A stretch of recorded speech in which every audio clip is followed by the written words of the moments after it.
एक बार भगवान विष्णु गरुड़ पर सवार होकर कैलाश पर्वत पहुंचे। कैलाश के द्वार पर गरुड़ को छोड़कर वे स्वयं भगवान शिव से मिलने अंदर चले गए।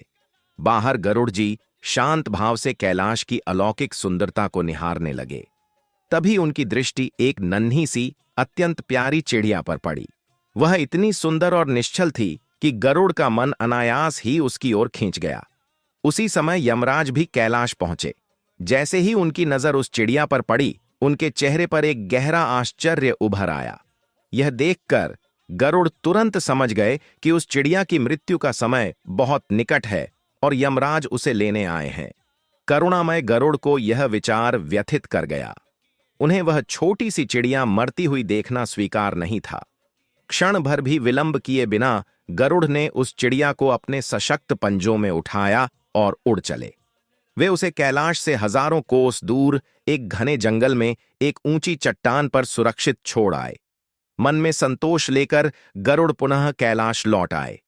कुछ समय बाद जब यमराज बाहर निकले तो गरुड़ ने विनम्रता से पूछा, प्रभु, आपने उस चिड़िया को इतनी आश्चर्य भरी दृष्टि से क्यों देखा था?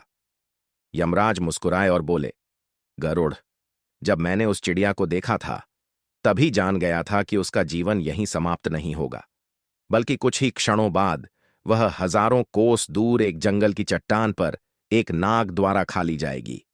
मैं यही सोच रहा था कि इतनी छोटी सी चिड़िया इतनी दूर आखिर कैसे पहुंचेगी। यमराज आगे बोले, लेकिन अब जब तुम स्वयं उसे वहां छोड़ आए हो तो निश्चित ही वह अपने नियत भाग्य को प्राप्त कर चुकी है। यह सुनकर गरुड़ गहरे चिंतन में पड़ गए और समझ गए कि मृत्यु से कोई नहीं बच सकता, चाहे कितने ही प्रयास क्यों न कर लिए जाए। इसी सत्य को श्री कृष्ण शब्दों में प्रकट करते हैं, तू वही करता है जो तू चाहता है, लेकिन होता वही है जो मैं चाहता हूं। और जब तू वही करेगा जो मैं चाहता हूं, तब होगा वही जो तू चाहता है।